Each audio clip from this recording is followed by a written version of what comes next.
Good morning students. हम unit 4 में chapter number 9 पढ़ रहे थे, रैखिक समीकरण निकाय के हल, जिसमें हमने रैखिक समीकरण निकाय पढ़ लिया था और उसके हल करने के लिए प्रतिबंध देख लिए थे। और हम देख रहे थे रैखिक समीकरणों के संगत निकाय को हल करने की विधियाँ, जिनमें हमने एक विधि पढ़ी थी सीधी विधि डायरेक्ट मेथड, और सेकंड विधि थी पुनरावर्ती विधि इटरेशन मेथड। डायरेक्ट मेथड में हमें गॉस उत्तरोत्तर विलोपन विधि पढ़नी है, तो आज हम स्टार्ट करते हैं गॉस उत्तरोत्तर विलोपन विधि, गॉस सक्सेसिव एलिमिनेशन मेथड। तो गॉस विलोपन विधि पढ़ने के लिए सबसे पहले हमें आंशिक आधारित प्रक्रिया और पूर्ण आधारित प्रक्रिया के बारे में देखना है कि ये क्या होती हैं, क्योंकि गॉस उत्तरोत्तर विलोपन विधि से क्वेश्चन सॉल्व करने के लिए हम इन दोनों प्रोसेस को काम में लेंगे। तो सबसे पहले इन प्रोसेस को देखने के लिए हम एक एग्जाम्पल से समझते हैं। आंशिक आधारित प्रक्रिया है पार्शियल पिवोटिंग। तो इसमें हमें क्वेश्चन को सॉल्व करेंगे तो हमें समीकरण निकाय दिया हुआ रहेगा, और गॉस उत्तरोत्तर विलोपन विधि से समीकरण निकाय को हल करने के लिए हमें आंशिक आधारित प्रक्रिया और पूर्ण आधारित प्रक्रिया काम में लेनी है। आंशिक आधारित प्रक्रिया में क्या करते हैं, जो हमारे पास समीकरण निकाय है उसमें प्रथम कॉलम है, उसके जो चर हैं x1 है चर, और द्वितीय स्तंभ है सेकंड कॉलम है, इसका चर है x2, और तृतीय स्तंभ थर्ड कॉलम के लिए चर है हमारा x3, और फोर्थ के लिए है x4। तो जो प्रथम स्तंभ है इसमें x1 के गुणांक हैं, जो x1 के कोफिशिएंट हैं, उनमें हमें सबसे बड़ी न्यूमेरिकल वैल्यू देखनी है। तो ये हमारा फर्स्ट कॉलम हो गया, जिसमें x1 के कोफिशिएंट हैं 10, -6, 3 और 5। इनकी ये न्यूमेरिकल वैल्यू हैं, इनमें सबसे बड़ी संख्या देखनी है। तो इसमें सबसे बड़ी संख्या 10 है, तो इसे हम पिवोटिंग एलिमेंट आधारी अवयव लेंगे। अगर ये 10x1 इस तीसरी समीकरण में होता, समीकरण निकाय की इस तीसरी समीकरण में होता, तो हम R1 ये प्रथम समीकरण है और R2 ये जो तृतीय समीकरण है, इनको आपस में इंटरचेंज करते हैं। लेकिन हमारे पास ये सबसे बड़ी न्यूमेरिकल वैल्यू है x1 के कोफिशिएंट की, तो ये हमारे पास R1 में ही है, तो हमें इनको आपस में इंटरचेंज करने की ज़रूरत नहीं पड़ेगी। तो आंशिक आधारित प्रक्रिया में क्या करते हैं, जो समीकरण निकाय रहता है उसके लिए सबसे पहले प्रथम स्तंभ में, फिर द्वितीय स्तंभ में, फिर तृतीय स्तंभ में, और फिर ऐसे करके सभी स्तंभ में देखते हैं।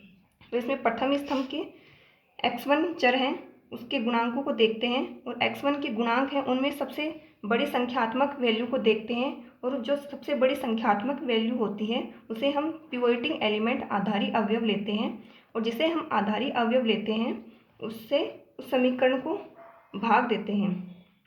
और पूर्ण आधारी प्रक्रिया में क्या होता है, इस प्रक्रिया में जो समीकरण निकाय है उसमें जो x1, x2, x3, x4 इनमें जो चर हैं उनके गुणांकों को देखते हैं, और जो इस पूरे समीकरण निकाय में सबसे बड़ा गुणांक होता है, जो सबसे बड़ी न्यूमेरिकल वैल्यू होती है, उसे हम पिवोटिंग एलिमेंट लेते हैं।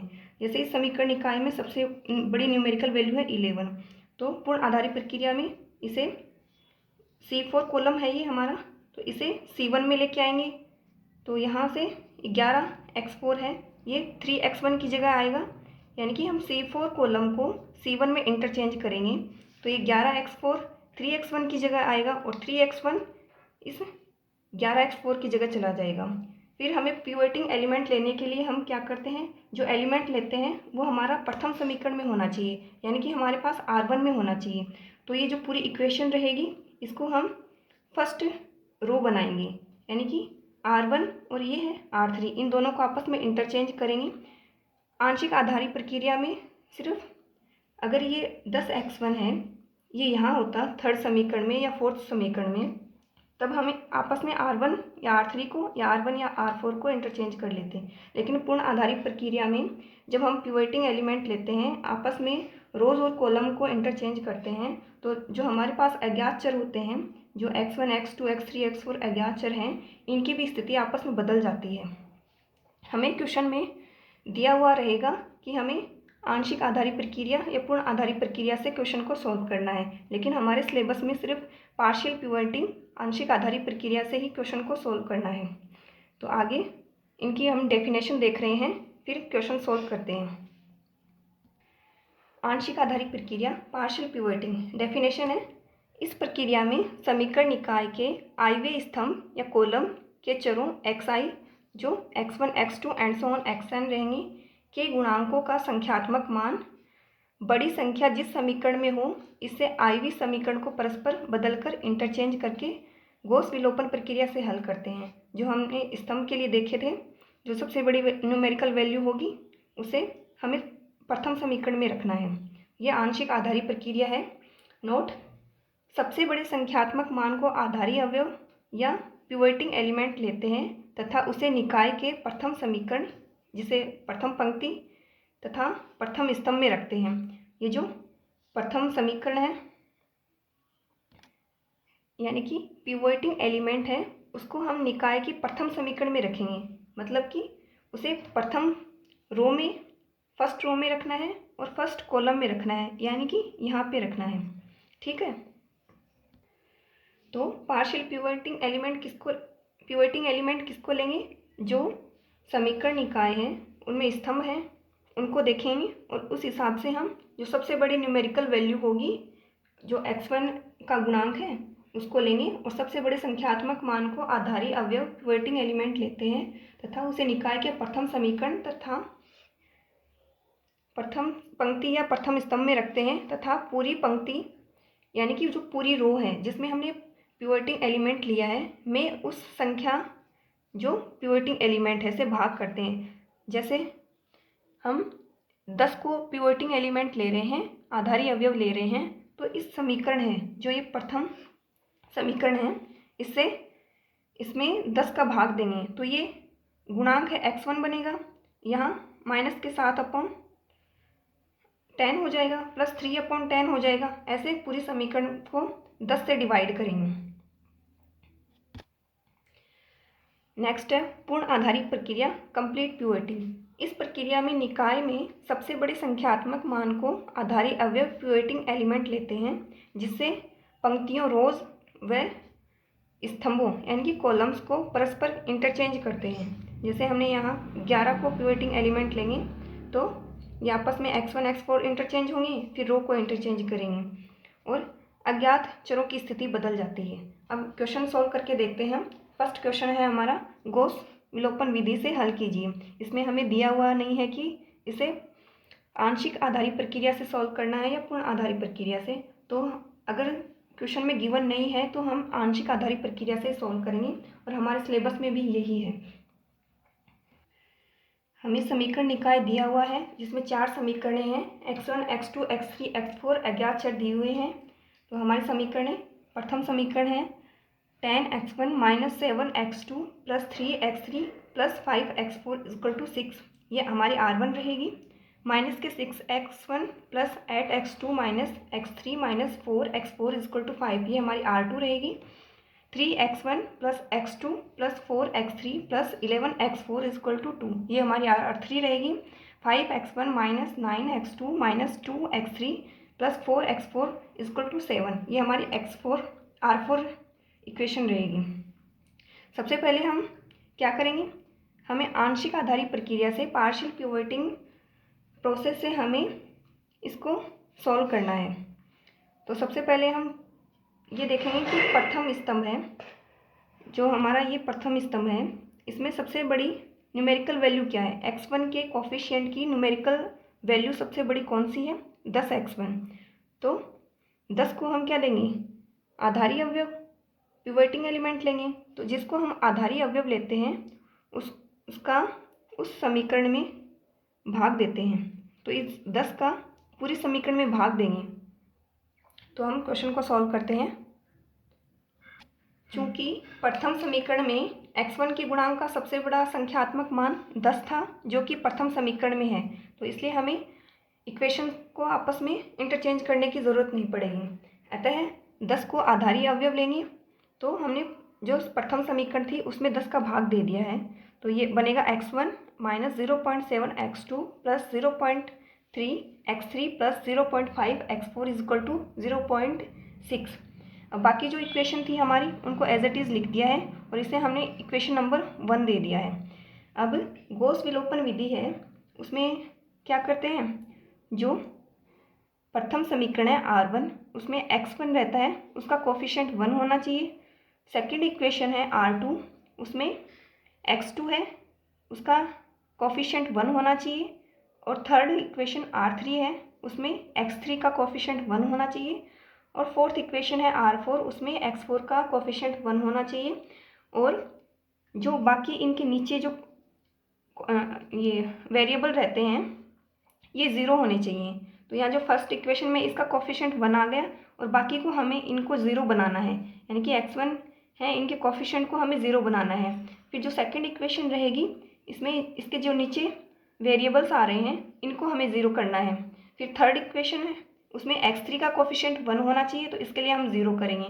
गॉस विलोपन विधि में ये करना होता है। तो समीकरण 1 में R1 की सहायता से R2, R3 व R4 से x1 का विलोपन करने पर समीकरण 1 की R1 ये है और इसमें जो समीकरण निकाय है इसमें फिर R2, R3 और R4 हैं, इनमें से हमें किसका विलोपन करना है, x1 का विलोपन करना है, इनको ज़ीरो दिखाना है। तो हम रो ऑपरेशन लगाएंगे। R2 की जगह क्या करेंगे, R2 + 6R1। अगर ये हम ऑपरेशन लगाएंगे R2 की जगह R2 प्लस यहाँ पे +6 इंटू R1 में क्या है 1 रहेगा, तो ये वाला ज़ीरो हो जाएगा। तो बाकी इनमें भी ये वाला ऑपरेशन लगाएंगे तो R2 8 + 6 R1 की जगह -0.7। देखिए R2 की जगह लगाएंगे इसमें सेकंड एलिमेंट में, तो ये आएगा 8 + 6 और R1 है -0.7। तो यहाँ पे इसको सॉल्व करेंगे तो ये बनेगा 3.8x2। सिमिलरली इसके लिए करेंगे तो +0.8 x3 आएगा। फिर इसके लिए करेंगे तो -x4 आएगा और इसके लिए ये ऑपरेशन लगाएंगे तो ये आ जाएगा। ठीक है, फिर R3 के लिए ऑपरेशन लगाएंगे R3 - 3R1। R3 की जगह हमें R3 में से R1 को 3 से गुणा करके यहाँ पे लिखना है, तो यहाँ पे ये वाला तो ज़ीरो हो जाएगा। फिर x2 के लिए लिखेंगे, ये वाला ऑपरेशन लगाएंगे R3 तो यहाँ 1 रहेगा -3R1 -3R1 की जगह -0.7 रखेंगे तो हमारे पास ये इक्वेशन आ जाएगी। फिर थर्ड ऑपरेशन लगाएंगे R4 - 5R1, तो ये तो ज़ीरो रहेगा। यहाँ R4 है तो 9x1 -5 R1 क्या रहेगा -0.7। और इसके लिए R4 तो ये है -2 फिर -5 इंटू R1 रहेगा इसके लिए 0.3। फिर फोर्थ के लिए क्या करेंगे, R4 है ये 4 हो जाएगा -5 इंटू R1 फर्स्ट इक्वेशन है 0.5। तो इसको कैलकुलेटर की सहायता से हम इनकी वैल्यू निकालेंगे तो हमारे पास है ये समीकरण 2 प्राप्त हो जाएगा। इसमें x1 का विलोपन हो गया है और x2, x3, x4 वेरिएबल्स आ रहे हैं। अब इक्वेशन 2 में x2 के गुणांक का संख्यात्मक मान तृतीय समीकरण R3 में सबसे अधिक है।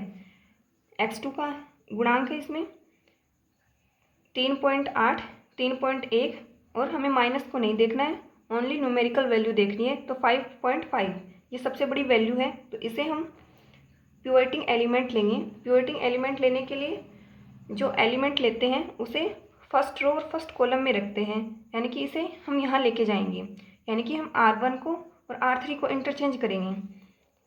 अतः हम प्रथम समीकरण तथा तृतीय समीकरण को विनमें इंटरचेंज करते हैं तथा 5.5 को आधारी अवयव लेने पर जिसको आधारी अवयव लेते हैं उसे उस समीकरण से डिवाइड करते हैं। तो यहाँ 5 यहाँ इंटरचेंज करेंगे, इसको यहाँ पे लेके जाएंगे और इस समीकरण को R3 की जगह इंटरचेंज करेंगे और 5.5 से हमने पूरी इक्वेशन को डिवाइड कर दिया है। तो ये R1 बनेगी और माइनस के 5.5 से भाग करेंगे तो ये हमारी इक्वेशन बनेगी x2 + 0.6363 x3 - 0.2727 x4 = -0.7272।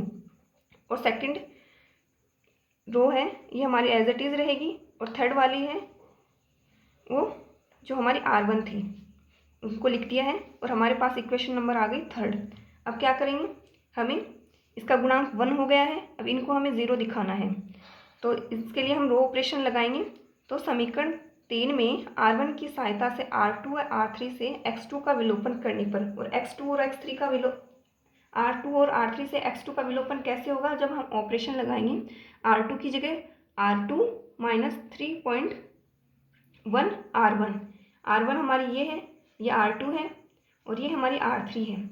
तो जो इक्वेशन नंबर 2 है R2, उसमें से R1 को माइनस करना है और ये 0 कब आएगा, जब इसको 3.1 से गुणा करें और उसमें से घटा दें R2 में से। तो हमें सेकेंड रो के लिए ये ऑपरेशन लगाना है और थर्ड रो के लिए ये ऑपरेशन लगाना है। R3 माइनस 3.8 R1 1 रहेगा तो ये 0 बन जाएंगे, और X3 X4 इनके कोफिशिएंट के लिए भी सेम यही करेंगे। तो हमारे पास इक्वेशन मिलेगी 1.1274 X3 plus 10.3454 X4 is equal to 2.4543, और सेकेंड इक्वेशन रहेगी माइनस के 1.6179 X3 plus 0.0362 X4 is equal to 11.3633। इसे हमने इक्वेशन नंबर 4 दे दिया है। अब वही प्रोसेस फिर से रिपीट करते हैं।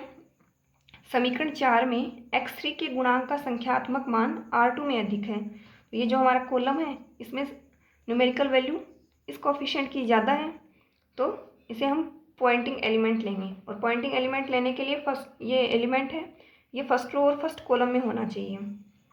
तो हम R1 और R2 को आपस में इंटरचेंज करेंगे और माइनस 1.679 को पॉइंटिंग एलिमेंट लेने पर, तो इससे हम पूरी इक्वेशन को डिवाइड करेंगे और ये यहाँ R1 की जगह आ जाएगी। तो हमारे पास इक्वेशन मिलेगी X3 minus 0.0224 X4 is equal to minus के 7.0224, और ये वाली इक्वेशन है R1, ये R2 में इंटरचेंज हो गई है और इसको एज इट इज़ लिख देंगे। ये हमारे पास आ गई इक्वेशन नंबर 5। समीकरण 5 में R1 की सहायता से R2 से X3 का विलोपन करने पर, अब हमारे पास X3 का कोफिशिएंट 1 आ गया है, इसको हमें 0 बनाना है, तो हम रो ऑपरेशन लगा रहे हैं R2 की जगह R2 माइनस, और इसको R2 में से घटा देंगे जो R1 है इसको 1.1274 से गुणा करके, तो ये यहाँ पे ये तो 0 हो जाएगा। सिमिलरली इसके लिए यूज़ करेंगे तो ये रहेगा 10.3454 माइनस 1.1274, और R1 की जगह क्या है माइनस के 0.0224। तो ये रो ऑपरेशन लगाएंगे तो हमारे पास वैल्यू प्राप्त होगी 10.3704 X4 आएगा, क्योंकि ये तो 0 हो जाएगा, बचेगा सिर्फ ये इक्वल टू 10.3724। यहाँ से ये वैल्यू इनटू में है तो इक्वल के उस साइड जाएगी तो ये डिवाइड में आएगी, तो X4 इक्वल टू 1.0009 बनेगा। इस प्रकार समानयन किया हुआ समीकरण निकाय क्या होगा, जिनमें X1 का कोफिशिएंट 1 था, X2 का कोफिशिएंट 1 था, X3 का कोफिशिएंट 1 था और X4 का कोफिशिएंट 1 था। इसको हमने नाम दे दिया इक्वेशन नंबर 6, और सेकंड वाली को जिसमें X2 का कोफिशिएंट 1 था इसे हमने इक्वेशन 7, और X3 का कोफिशिएंट 1 था इसे नाम दे दिया इक्वेशन नंबर 8, और X4 की वैल्यू हमारे पास आ गई है। अब हमें X3 की वैल्यू निकालनी है, X2 की वैल्यू निकालनी है और X1 की वैल्यू निकालनी है। X3 की वैल्यू निकालने के लिए हम क्या करेंगे, X4 का मान समीकरण 8 में रखने पर, X4 है इसकी वैल्यू है इक्वेशन नंबर 8 में पुट करेंगे तो हमारे पास X3 की वैल्यू आ जाएगी X3 माइनस 0.0224। X4 की वैल्यू हमने पुट कर दी है, इक्वल में चल रहा है माइनस के 7.0224, तो X3 की वैल्यू आएगी -7। इसी प्रकार हमारे पास X3 की वैल्यू आ गई, X4 की वैल्यू भी आ गई, तो हमें X2 की वैल्यू निकालनी है। तो समीकरण 7 में X3 और X4 है, इनकी जगह इनकी वैल्यू पुट कर देंगे और हमारे पास X2 की वैल्यू आ जाएगी। X3 व X4 का मान समीकरण 7 में रखने पर X2 प्लस यहाँ जो X3 है वहाँ पे X3 की वैल्यू पुट कर दी है, और यहाँ X4 है यहाँ पे X4 की वैल्यू पुट कर दी है, तो हमारे पास X2 की वैल्यू आएगी 4। इसी प्रकार हमारे पास X2 की वैल्यू आ गई, X3 की आ गई, X4 की आ गई, और X1 की वैल्यू निकालने के लिए हम क्या करेंगे, इनकी वैल्यू है वो समीकरण 6 में रख देंगे, तो हमारे पास X1 की वैल्यू आ जाएगी तो हमने x2, x3 व x4 का मान समीकरण 6 में रख दिया है और हमारे पास x1 की वैल्यू आएगी 5। तो हमारे पास x1 की वैल्यू आ गई 5, x2 की वैल्यू आ गई 4, x3 की वैल्यू -7 और x4 की वैल्यू 1.009। और ये हमारा क्वेश्चन सोल्व हो गया है और हमारे पास जो अज्ञात चर थे उनकी वैल्यू आ गई है